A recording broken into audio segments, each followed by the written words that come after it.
মহাভারত কি অশুদ্ধ হয়ে গেল? ভাই, মহাভারত শব্দটাই তো অশুদ্ধ। মহাভারত কি? একটা দেশ ভারত।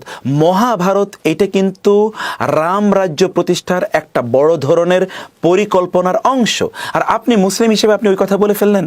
আপনি মুসলিম হিসেবে ওদের রাম রাজত্ব তৈরির যে পরিকল্পনা, ওরা এই পূর্বে অর্থাৎ এই যে ভারতের আশপাশ যত দেশ আছে, ওইদিকে ওয়েস্ট ইন্ডিজ পর্যন্ত এবং এইদিকে আপনার ইরান পর্যন্ত, এই সকল অঞ্চল ওদের এই রামের রাজত্ব হিসেবে ওরা পরিকল্পনা করেছে। সেই পরিকল্পনা তারা বাস্তবায়ন করবে। এই জন্য তারা এই শিবসেনা এবং এই যে তারা আরও যে বিভিন্ন ধরনের সংঘমঙ্গ তৈরি করেছে, এগুলিতে তারা সেটা তৈরি করতে চায় এবং এই জাতীয় শব্দ তারা উচ্চারণ করছে। আর আপনি বললেন যে মহাভারত অশুদ্ধ। মহাভারত কথাটাই তো অশুদ্ধ। অতএব এই কথা আবার অশুদ্ধ হয়ে যাবে কি? ওইটা পুরোটা যেটা অশুদ্ধ সেটা আপনি ওইটা আবার অশুদ্ধ হয়ে যাবে, এই কথা আপনি বললেন। বিশাল বড় একটা ত্রুটির মধ্যে আপনি আছেন। আর 2 নম্বর হচ্ছে, ওদের পরিকল্পনাটাকে আপনি আপনার মুখ দিয়ে উচ্চারণ করছেন বাস্তবায়নের জন্য, আপনি নিজেও একটা অংশ হয়ে যাচ্ছেন। মনে রাখতে হবে যে এই জাতীয় ষড়যন্ত্র, চক্রান্ত, বিভিন্ন শব্দের মধ্যে এই জাতীয় চক্রান্ত আছে।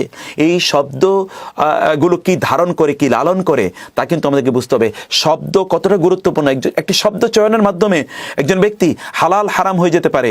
যেমন আপনি আপনার স্ত্রীকে একটা শব্দ চয়ন করলেন, তালাক, এর কারণে কিন্তু হারাম হয়ে যাচ্ছে। আপনি শুধুমাত্র আল্লাহর সাথে শরিক করার মাধ্যমে কিন্তু আপনি মুশরিক হয়ে যাচ্ছেন। একজন ব্যক্তি কাফের হয়ে যাচ্ছে আল্লাহকে অস্বীকার করার মাধ্যমে। শব্দ এতটা গুরুত্বপূর্ণ। শব্দ চয়ন, এই যে আমরা শব্দগুলো বলছি, এই শব্দগুলো কি বলছি সেটি আমাদের বোঝা দরকার। অতএব এই জাতীয় শব্দ আপনারা উচ্চারণ করবেন না। এটা ওদের নীল নকশার অংশ, ওদের ব্লু প্রিন্টের অংশ, ওদের বিশাল নীল পরিকল্পনার অংশ। এই পরিকল্পনার অংশ আপনারা আপনাদের নিজেদেরকে বানাবেন না। এটি মহাভারত শব্দটাই অশুদ্ধ, মহাভারত পরিকল্পনা অশুদ্ধ।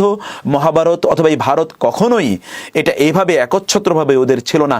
যদি এটা কারো থাকে, এটা যদি কেউ দাবি করতে পারে, তাহলে এটা মুসলিমরাই। তারা 800 বছর পর্যন্ত তারা এটাকে শাসন করেছে।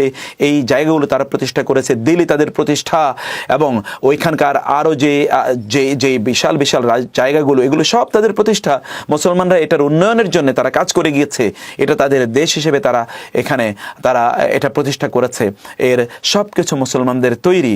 এখনও দিল্লির গেইটে যারা এখানে মারা গিয়েছে স্বাধীন করার জন্য দেশ, অধিকাংশ যাদের নাম 80% পিপল আর মুসলিমস। অথবা এটা তো মুসলমানদের এটা দেশ এবং মুসলমানদের এটা তাদের ভূমি। আর দ্বিতীয়ত হচ্ছে, মহাভারত তো তাদের একটা ধর্মগ্রন্থ এবং সেই ধর্মগ্রন্থে কি আছে?